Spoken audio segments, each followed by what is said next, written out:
የቦረና ወረዳ ቤተ ክህነት አስተዳዳሪ በጦርነት ሰበብ ገዳማትና አብያተ ክርስቲያናትን ኢላማ ማድረግ ሊቆም ይገባል ሲሉ ገለጹ።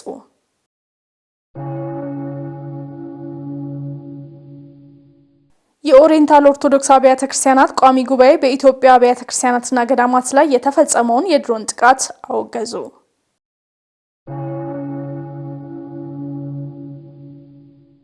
የታሪክ ተመራማሪዎች በቤተ ክርስቲያን ታሪክ አጻጻፍ ላይ የሚስተዋሉ ስህተቶችን ማረም እንደሚጠበቅባቸው ተመላከተ። ተመልካቾቻችን ይህና ሌሎች ተጨማሪ መረጃዎችን ወደ እናንተ የምናደርስ ይሆናል። ከዜናዎቹ ጋር አብራችሁን ቆዩ።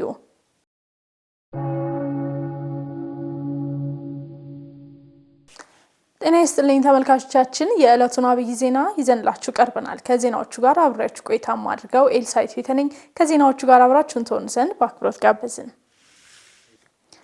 የቦረና ወረዳ ቤተ ክህነት አስተዳዳሪ በጦርነት ሰበብ ገዳማትና አብያተ ክርስቲያናትን ኢላማ ማድረግ ሊቆም ይገባል ሲሉ ገለጹ። አስተዳዳሪው አክለውም ሰሞኑን በመካነ ሰላም የተፈጸመውን ጨምሮ በአብያተ ክርስቲያናትና ገዳማት ላይ በርካታ ጥቃቶች እየደረሱ መሆናቸው ተገልጿል ሲል ባልደረባችን ዲያቆን ኤርሚያስ ደባሱ ከአስተዳዳሪው ጋር ቆይታ አድርጓል።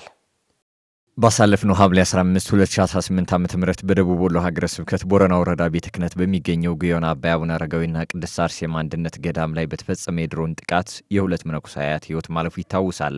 ቀሪዎቹ ጉዳት የደረሰባቸው መነኮሳያት በደሴ ሪፈራል ሆስፒታልና በመካነ ሰላም ሕክምናቸውን እየተከታተሉ እንደሚገኙም ተገልጿል። ለጊዜው መታከሚያም ቀለብም የሚሆን ስለሌላቸው ይታከሙበትንም እያዋጣን ነው። ቀለብም ያው ማህበረሰቡ ተራ ገብቶ ቁርስም ራትም ምሳም እየተመላለሰ እየጠየቀ ነው። በክርስትና ላይ ነው አሁን ያሉት ፍንጣሪዎች በየሰውነታቸው የገቡ አሉና እና ያልወጡላቸውም አሉ ያወጡላቸውም አሉ። እዛ ላይ ናቸው ያሉት። በጦርነት ሰበብ ገዳማትና አብያተ ክርስቲያናትን ኢላማ ማድረግ ሊቆም ይገባል ያሉት የወረዳ ቤተ ክህነቱ አስተዳዳሪ አክለውም ሰሞኑን በመካነ ሰላም የተፈጸመውን ጥቃት ጨምሮ በአብያተ ክርስቲያናትና ገዳማት ላይ በርካታ ጥቃቶች እየደረሱ መሆናቸውን ገልጸዋል። ደቡብ ወሎ ውስጥ ብዙ ቦታዎች ላይ ሊቃውንት የተገደሉባቸው፣ መነኮሳት ቀድሰው ሲወጡ፣ መምህራን የደብረ አባቶች ተይዘው ሰው ሳይሰማ እንዲህ የተረሸኑበት ቦታ ብዙ አለ። አሁን እንደኛ ወረዳም ብንወስድ ግን እስካሁን በተከታታይ በተለያየ ጊዜያት በከባድ መሳሪያ 6 ቤተክርስቲያኖች ተመተውብናል። አሁን ግን እየቀነሰ ሳይሆን የሄደው እየባሰ ስለሄደብን ገና በጦርነት እየተመካኘ ሳይጣራ ዝም ብሎ ገዳማውያንንና ቤተክርስቲያንን ላይ ውድመት ማድረስ ከየትኛውም ታጣቂ አካል ተገቢ አይደለም የሚል ሐሳብ ነው ያለን። የወረዳ ቤተ ክህነቱ አስተዳዳሪ አክለውም የደረሰውን ጉዳት ለሚመለከተው የቤተ ክህነትም ይሁን የመንግስት አካል ብናሳውቅም ለደረሰው ጥቃት ካሳም ይሁን ምንም አይነት ምላሽ አልሰጠንም ብለዋል። የመንግስት አካል ግን እንግዲህ አሁን ምላሽ አልሰጠንም። እንደውም አሁን ከአስተዳዳሪው የሚሰጠን ምላሽ እኛ የምናውቀው ነገር የለንም፣ ፌዴራል መንግስት እንጂ ጉዳዩን የሚያውቀው እዛው በእናንተው ቤተ ክህነት በኩል ፌዴራል መንግስት ጠይቁ እንጂ እኛ ወረዳው ማንሙት ማንምታ የመታውንም አናቅም፣ የት ሙቶ እንደመጣም የሞታችሁትንም አናቅም። ከላይ መመሪያም አልተሰጠንም። መመሪያ ሲሰጠን እንጠያየቃለን እንጂ የሚል ነው እንግዲህ አስተዳዳሪው መልስ። ወደፊትም መሰል ጥቃቶች ላለመፈጸማቸው ዋስትና የለንም ያሉት አስተዳዳሪው አክለውም ቤተክርስቲያንና ንጹሃን ዜጎች ላይ የሚደርሰው ጥቃት ሊቆም እንደሚገባ ጥሪ አቅርበዋል። ነገም እንዳይደገም ምንም አይነት ዋስትና የለንም። ስለዚህ ይህንን መንግስት ኃላፊነቱን ወስዶ ቤተክርስቲያንና ንጹሃን ላይ የሚደርሰው ጉዳት እንዳይደርስ እንዲያደርግልን የኛም የቤተክርስቲያን አባቶች ይህንን ሆን ብለው በየደረጃው ባለ የወረዳው በወረዳ የዞኑ በዞን የፌዴራሉ በጠቅላይ ቤተ ክህነት ለመንግስት አስፈላጊውን ነገር እያሳሰበ ቤተክርስቲያን ከእንዲህ አይነት ጥቃት የምትጠበቅበት መንገድ ይፈለግ የሚል አስተያየት ነው። የታሪክ ተመራማሪዎች በቤተክርስቲያን ታሪክ አጻጻፍ ላይ የሚስተዋሉ ስህተቶችን ማረም እንደሚጠበቅባቸው ተመላከተ። ለቀጣዩ ትውልድ እውነተኛና ያልተበረዘ ታሪክ ለማስተላለፍ ዛሬ ያሉ ሊቃውንተ ቤተክርስቲያንና የታሪክ ባለሙያዎች ያለባቸውን ኃላፊነት ሊወጡ እንደሚገባ የዘርፉ ባለሙያ አሳስቧል ስትል ታሪኳ አራርሶ ተጨማሪ ዘገባ አሰናድታለች። ቅድስት ቤተ ክርስቲያን ከራሷም አልፋ ለዓለም የታሪክ ምንጭ የሆነች የታሪክ ማህደር ናት። ይሁን እንጂ በማያውቋት ዘንድ ዛሬም ድረስ የምትወቀሰው በየጊዜያቱ በሚነሱ ስሁታን የታሪክ ጸሐፊዎች አማካኝነት መሆኑም የአደባባይ ምስጢር ነው። በመሆኑም ሊቃውንተ ቤተ ክርስቲያንና የታሪክ ተመራማሪዎች በየጊዜያቱ የሚገጥማትን ተግዳሮቶችን የማረም ኃላፊነታቸውን ሊወጡ እንደሚገባ መምህር መኮንን ወርቅነህ አሳስበዋል። ምንም እንኳ የታሪክ አጸጻፍ መሰረቱ አጠቃላይ ከሞላ ጎደል ተቀራራቢ ቢሆንም የቤተ ክርስቲያን የታሪክ አጸጻፍ ከሌላው ለየት ይላል። ጥንቃቄም ያስፈልገው ነው። ምክንያቱም ቤተ ክርስቲያን ምንን የያዘች ናት? እውነትን የያዘች ናት። በተቋማት ደረጃ በተለይ መንፈሳዊያን የሆኑ ተቋማት ወይም ስለ ኢትዮጵያ ኦርቶዶክስ ቤተ ክርስቲያን አሁን ስለሚደርስባት ትልቅ ተግዳሮት ያገባናል የሚሉ ተቋማትም ግለሰቦችም ማስተዋሻ ይዙ ዘንድ ያስፈልጋል። የታሪክ አጻጻፍ ስህተቶችን ከማረም በተጨማሪ በየዘመናት ቤተክርስቲያን ያሳለፈቻቸውንና የምታሳልፋቸውን ታሪካዊ ክስተቶች በመመዝገብ ተግዳሮቶቿን መቀነስ እንደሚገባም አሳስበዋል። በሮማውያን ዘመን አላውያን ነገስታት በክርስቲያኖች ላይ ከሚያደርሱት ያልተናነሰ ነገር በቤተክርስቲያን ላይ እየደረሰ ነው። ምእመናን እየሞቱ ነው። ብዙ ንብረት እየጠፋ ነውና ይህን እንግዲህ በጠነከረ ሁኔታ ተአማኒነት ባለው ሁኔታ የታሪክ ግባት እንዲሆን በተረፈ የቤተ ክርስቲያን ታሪክ የሚያልቅ አይደለምና ክፉውንም በጎውንም መጻፍ ያስፈልጋል። የታሪክ ባለሙያው መምህር መኮንን ወርቅነህ አክለውም ለቀጣዩ ትውልድ እውነተኛውንና ያልተበረዘውን ታሪክ ለማስተላለፍ ዛሬ ላይ ያሉ ሊቃውንተ ቤተ ክርስቲያንና የታሪክ ባለሙያዎች ያለባቸውን ኃላፊነት ሊወጡ እንደሚገባም አሳስበዋል። አሁን ማስረጃ ካስቀመጥን ማህበረሰቡ በተለይ ኦርቶዶክሱ ልምድ ካለው ወደፊት መጥቶ ታሪክ ለሚጽፈው ሰው ትልቅ ግብአት እንተውለታለን ማለት ነው እና እንዴት እንጻፈው ብለን ስንል ታሪክ ለመጻፍ እንጀምር ይሆናል፣ ግን የሚሆነውን ስለማናውቀው አንጨርሰውም። ግን ትልቁ ነገር የምናየውን የምንሰማውን ደጉንም ክፉውንም በቅድስት ቤተ ክርስቲያን ላይ የሚሆነውንም በተረጋገጠ ሁኔታ በስሜት ሳይሆን አይምሯችንን በመግዛት ጽፈን ካስቀመጥን ቅድስት ቤተ ክርስቲያናችንን እናግሳታለን። የኮሌጅ ተመራቂዎች የምስክር ወረቀት ከመያዝ ባለፈ የተሰጣቸውን ሐዋርያዊ ተልዕኮ ሊወጡ እንደሚገባ ተጠቆመ። በየዓመቱ ከልዩ ልዩ መንፈሳዊ ኮሌጆች በርካታ ደቀ መዛሙርት ቢመረቁም በተለያዩ አህጉረ ስብከት አሁንም ከፍተኛ የአገልጋይ እጥረት መኖሩ ይታወቃል። ተመስገን ፈቃዱ። የኢትዮጵያ ኦርቶዶክስ ተዋሕዶ ቤተክርስቲያን በየዓመቱ በሺዎች የሚቆጠሩ መምህራንና ምሁራንን ብታፈራም በአንዳንድ ገጠራማ አካባቢዎች የሚገኙ አብያተ ክርስቲያናት አሁንም በአገልጋይ እጥረት ምክንያት በርካታ ፈተናዎች እየገጠሟቸው ይገኛሉ። ይህም ከተመራቂ ደቀ መዛሙርት ዳተኝነት ጀምሮ ያለውን ምክንያት ሊቀ ሊቃውንት አስቀምጠዋል። አንደኛ የተማሩ አካላት በሚገባቸው ቦታ ለምሳሌ ገጠር ያሉ መምህራን የሚገባቸውን በከተማ የሚሰጠውን ጥቅምና ደሞዝ ተሰጥቷቸው ሊቃውንትን እንዲያፈሩ ቤተክርስቲያን እንዲያስቀጥሉ ማድረግ የቤተክርስቲያኒቱ ተቀዳሚ ተግባሯ ነው። ሁለተኛው ደግሞ የተመራቂዎቹ ወደ ከተማ የመፍለስና የገጠሪቱን ቤተክርስቲያን ችላ የማለት የምንገባውን የየዕለቱ ቃል ኪዳን የመዘንጋት ነው ብዬ አስባለሁ። ተመራቂ ደቀ መዛሙርት መስዋዕትነት የሚጠይቀውን የወንጌልን አደራ ተረድተው ሊያገለግሉ እንደሚገባም አክለው ገልጸዋል። ልክ እንደ አባቶቻችን በቆሎ ትምህርት ቤት ሆነው ተማሪ የሚለምነው ምግብ እየተመገቡ ነው ቤተክርስቲያን ያስቀጠሉት አባቶቻችን። ስለዚህ ቅድሚያ ለምእመኑ ቅድሚያ ለበጎቹ በመስጠት ሁላችንም በጠረፍ ያለችውን ቤተክርስቲያን በገጠር ያሉትን ምእመናን ለማስተማር ቆርጠን በመነሳት ሲሆን እዛ ቦታ ላይ ተቀምጦ በማስተማር በማስቀጠል ካልሆነ ደግሞ በከተማ የሚኖሩ ወንድሞቻችን በጋራ በመቀናጀት በሽፍት እየተመላለሱ ቢሆን በማስተማር ይሄ ተቀዳሚ የሚመረቁ የቤተክርስቲያን ኃላፊነት አለብን ብለው የሚማሩት የምንመረቀው የሁላችን አደራ ነው አንዱ። ሁለተኛ ደግሞ የምእመናኑ ነው። ምእመናኑ በገጠር ያሉ መምህራንን ለመጠበቅ በተለይ በከተማ ያሉ እግዚአብሔር በሀብት በበረከት የባረካቸውን በገጠር ያሉትን መምህራን መጎብኘት ይጠበቅባቸዋል። ቤተክርስቲያን የአገልጋዮችን መብትና ደህንነት የሚያስጠብቅ ዘላቂ መፍትሄ ልትዘረጋና ደቀ መዛሙርትም የተሰጣቸውን አደራ ሊወጡ ይገባል ሲሉ መልእክታቸውን አስተላልፈዋል። ምንመረቅ አካላት ለቤተ ክርስቲያኒቱ ያለ የተሰጠንን አደራ እንድንወጣ አደራ ለማለት እወዳለሁ። በጣም ብዙ ይመረቃሉ። በገጠር ያለች ቤተ ክርስቲያን ደግሞ የሚያስተምሩ መምህራን በማጣት ብዙ ምእመናን የሚጎዱ እንዳሉ እናውቃለን። ስለዚህ በከተማ በገጠር በደስታ በመከራ ሳንበገር ለሁሉም መድረስ የምንችልበት አደራ አባቶቻችንና ቤተክርስቲያናችን እንደጣለችብን አውቀን በሁሉም ለመድረስ እንድንችል ተግተን ማገልገል አለብን የሚል መልእክት አለኝ። የኪነ ህንጻ ተማሪዎች በተማሩበት ትምህርትና ባገኙት ዕውቀት የቤተክርስቲያን ስርዓትና ትውፊት የጠበቀ የኪነ ህንጻ አሰራር እንደሚከተሉ ተናገሩ። ለዚህም በማህበረ ቅዱሳን አዘጋጅነት በተካሄደው የኪነ ህንጻ ውድድር ላይ የነበራቸው ተሳትፎ መነሻ እንደሆናቸው ተናግረዋል። ሀብቴ ብርሃኑ በጉዳዩ ላይ ተጨማሪ አለው።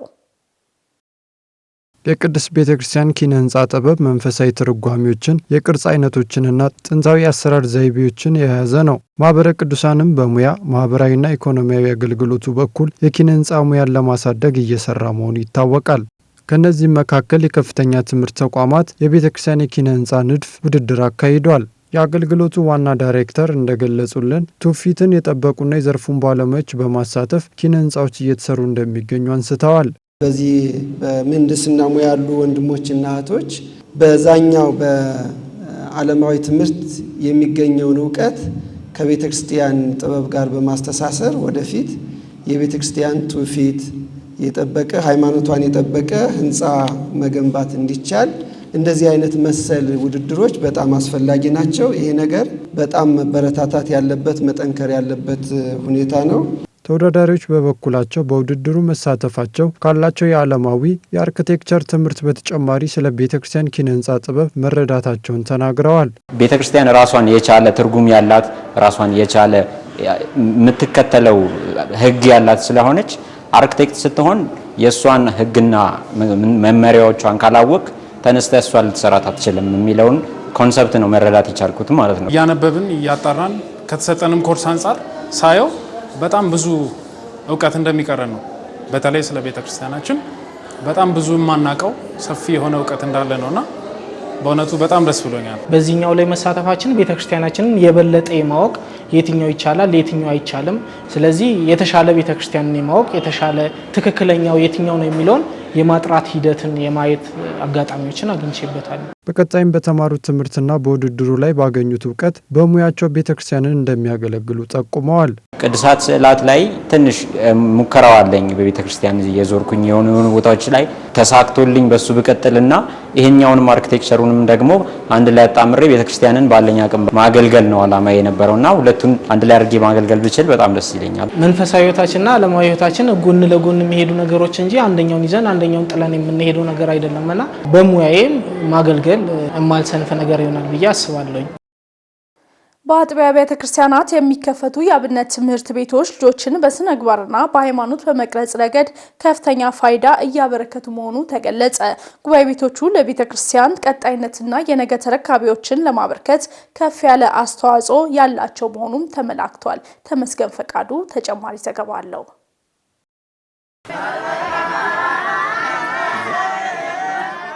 አጥቢያ ቤተ ክርስቲያናት ህፃናትና ወጣቶችን ከአካባቢያቸውና ከቤተሰቦቻቸው ሳይርቁ የአብነት ትምህርት በማስተማር የቤተ ክርስቲያንን ዕውቀት ዜማና ስነ ስርዓት እንዲቀስቡ በማድረግ የነገ አገልጋዮችንና ተተኪዎችን እያፈሩ ነው።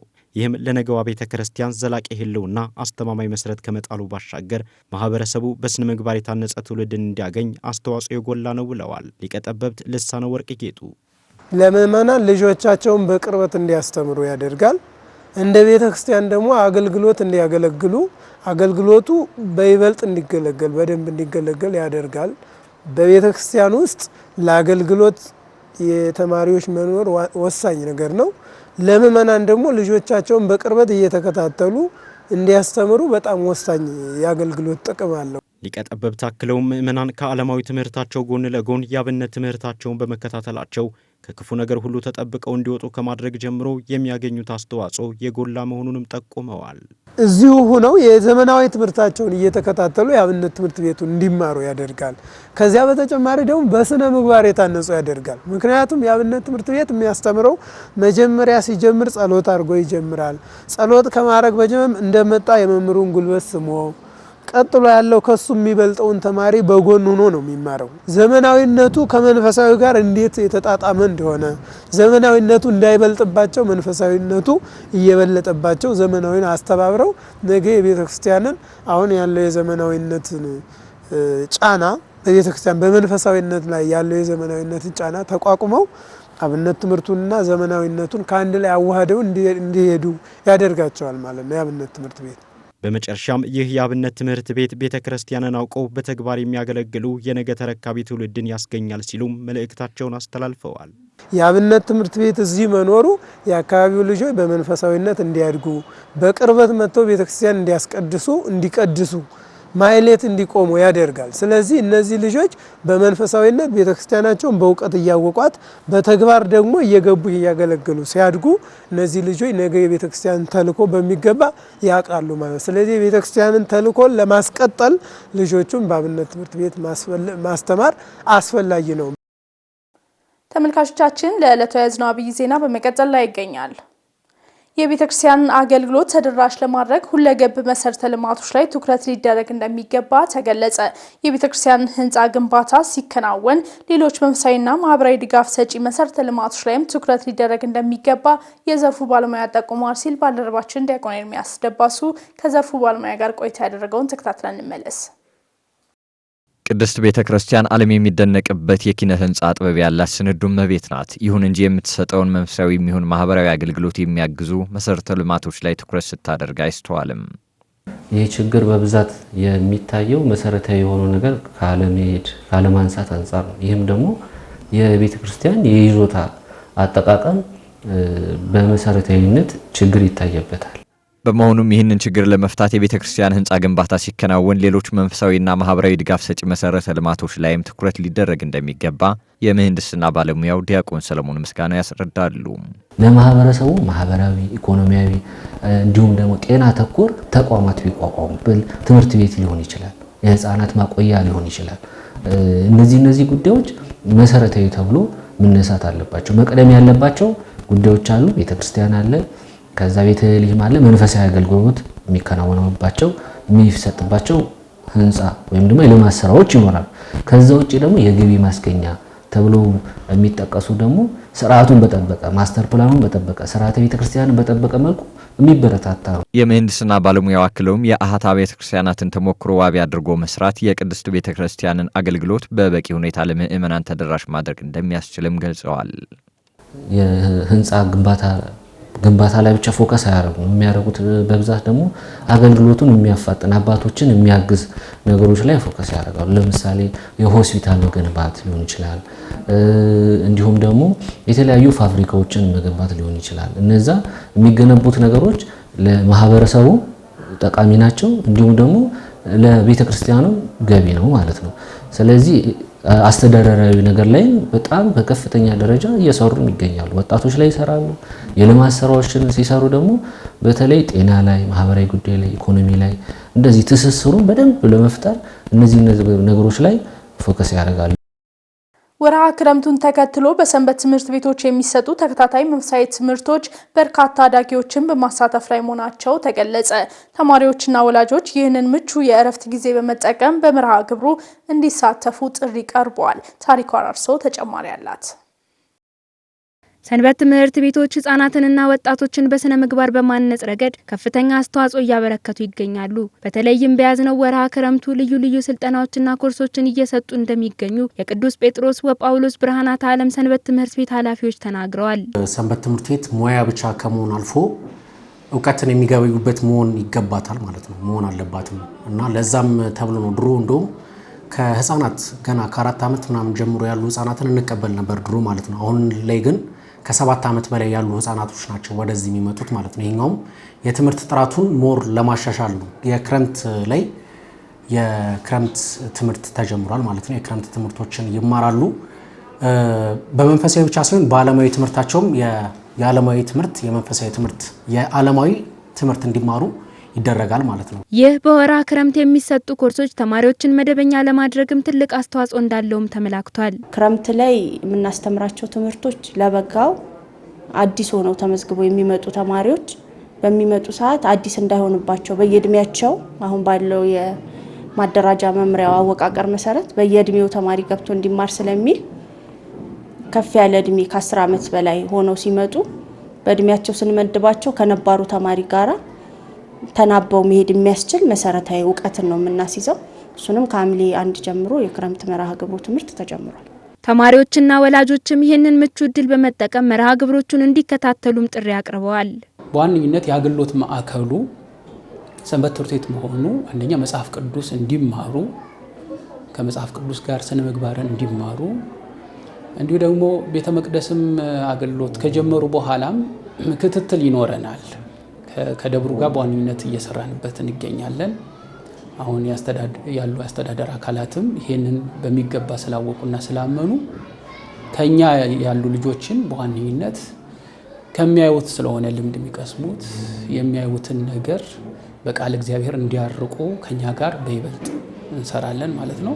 ከውጭ ወዳገኘነው ዘገባ ስንሸጋገር የኦሪየንታል ኦርቶዶክስ አብያተ ክርስቲያናት ቋሚ ጉባኤ በኢትዮጵያ አብያተ ክርስቲያናትና ገዳማት ላይ የተፈጸመውን የድሮን ጥቃት አወገዘ። ባልደረባችን ሀብቴ ብርሃኑ ሳምንታዊ የውጭ መረጃዎችን እንደሚከተለው ያቀርብልናል። የኦሪየንታል ኦርቶዶክስ አብያተ ክርስቲያናት ቋሚ ጉባኤ የተፈጸመውን የድሮን ጥቃት አወገዘ።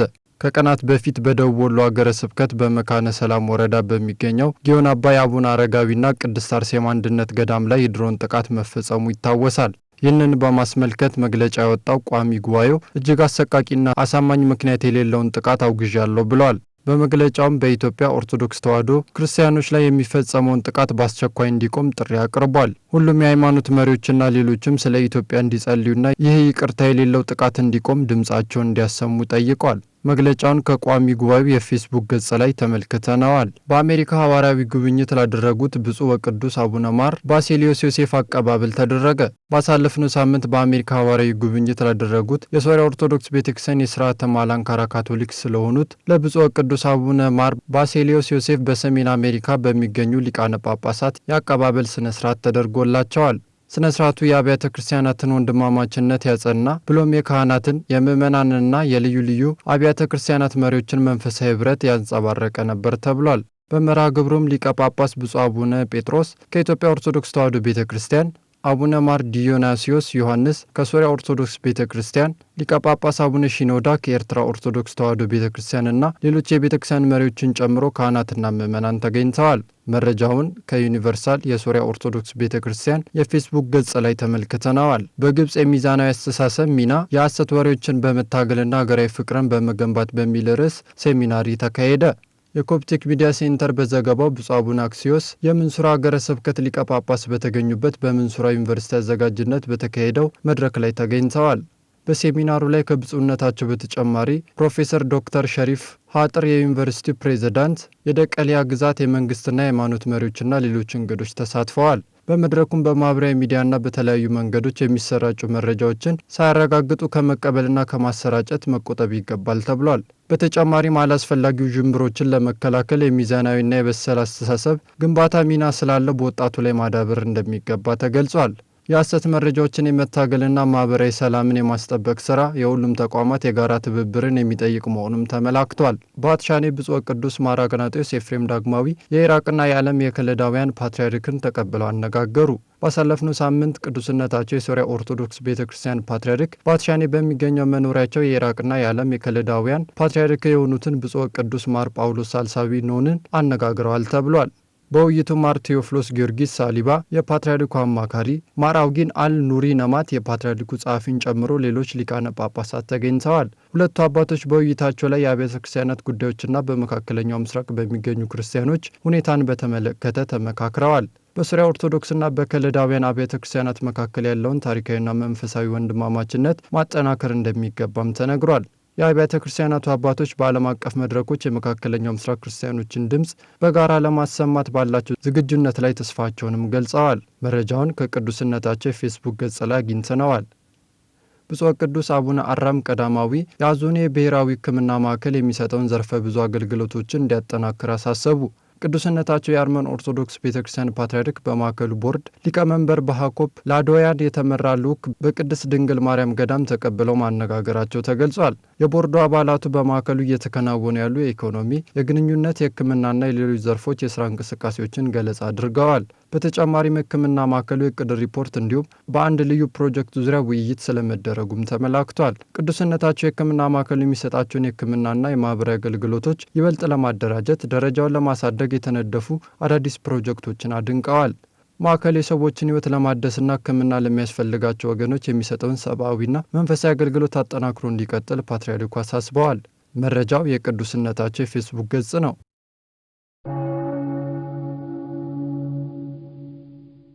ሊቀ መላእክት ቅዱስ ገብርኤል ቅድስት ኢየሉጣንና ልጇን ቅዱስ ቂርቆስን ያዳነበትን ዕለት አስመልክቶ አጭር ታሪክ ወደ እናንተ ይቀርባል። እሱን ተከታትለን ተመልሰን እንገናኛለን።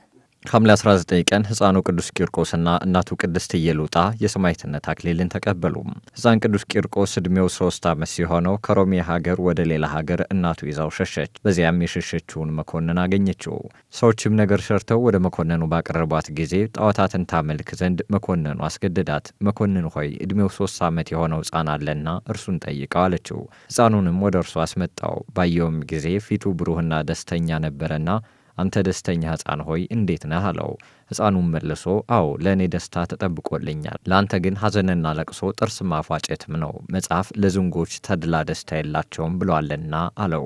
በእግዚአብሔር ኃይል ንጉሡንና መኳንንቱን ጣዖታቱንም ረገማቸው። ከብርታቱም የተነሳ በዚያ ያሉ ሁሉ አደነቁም። በንግግሩ የተበሳጨውና ያፈረው መኮንኑ አስጨናቂ የሆኑ ስቃዮችን ያሰቃየው እናቱንም ከእርሱ ጋር እንደ እርሱ ያሰቃያት ጀመር። እግዚአብሔርም ያለምንም ጉዳት ያስነሳቸው ነበረም። ብዙዎች አሕዛብም ይህንን አይተው አደነቁ። ክብር ይግባውና በጌታችንና መድኃኒታችን ኢየሱስ ክርስቶስም አምነው የሰማዕትነትን አክሊል ተቀበሉ። በሕፃኑ ላይም የመንፈስ ቅዱስ ጸጋ አድሮ ታላላቅ ተአምራትን አደረገ። ብዙዎች በሽተኞቹንም አዳናቸው። ከዚህ በኋላ የፍላቱ ድምፅ እንደ ክረምት ነጎድጓድ በሆነ ፍል ውሃ ውስጥ ጨምሯቸው። ያን ጊዜም ፍርሃትና የሃይማኖት ጉድለት በእናቱ ላይ ደረሰም። ሕፃኑም ስለ እናቱ ወደ እግዚአብሔር ጸለየ። ያን ጊዜም ጌታችን ልቧን ወደ ሰማይ አሳርጎ ለቅዱሳን ሰማዕታት የተዘጋጀ የብርሃን ማደሪያዎችን አሳያት። እርሷም ጸናች። እግዚአብሔርንም አመስግና ልጇንም ልጄ ሆይ ከእንግዲህ አንተ አባቴ ነህ፣ እኔ ልጅህ ነኝ አለችው። ያች ከኔ ማኅፀን የተወለድክባት ቀንም የተባረከች ናት አለችው። ወደዚያም ወደ ጋኑ ውስጥ በገቡ ጊዜ የውሃው ፍላት እንደ ንጋት ውርጭ ቀዘቀዘ። ከእግዚአብሔር የታዘዘ የመላእክት አለቃ ቅዱስ ገብርኤልም ከሰማይ ወርዶ የእሳቱን ኃይል አቀዝቅዞታልና። ከዚህም በኋላ መኮንኑ ስጋቸው ተቆራርጦ እስከሚወድቅ ድረስ በመቃጥን ውስጥ አድርገው እንዲጎትቷቸው አዘዘም። ከእግዚአብሔርም የታዘዘ መልአክ አዳናቸው። መኮንኑም በታላቅ ስቃይ ያሰቃያቸው ዘንድ አስቦ እስከሚመክር ድረስ በወህኒ ቤት ዘጋባቸው። ያን ጊዜም ክብር ይግባውና ጌታችንና መድኃኒታችን ኢየሱስ ክርስቶስ ወደ ሕፃኑ ቅዱስ ቂርቆስና ቅድስት ኢየሉጣ ወርዶ አጽናናቸው፣ አረጋጋቸውም፣ ቃል ኪዳንም ሰጣቸው። አምላከ ቅዱሳን ከቅዱስ ገብርኤል ከቅድስት ኢየሉጣ ከሕፃኑ ቅዱስ ቂርቆስ ምልጃና ጸሎት ያሳትፈን። ተመልካቾቻችን ለዕለቱ የያዝነው አብይ ዜና እየተከታተላችሁትን ይመስል ነበር። ከዜናዎቹ ጋር አብራችሁ ቆይታ ያደረኩትኝ ኤልሳቤት ቤተ ነበርኩኝ። ለነበረን የአብሮነት ቆይታ ከልብ በማመስገን ቀሪ መርሃ ግብሮች ወደ እናንተ መልሳቸውን ይቀጥላሉ። ይቆየን።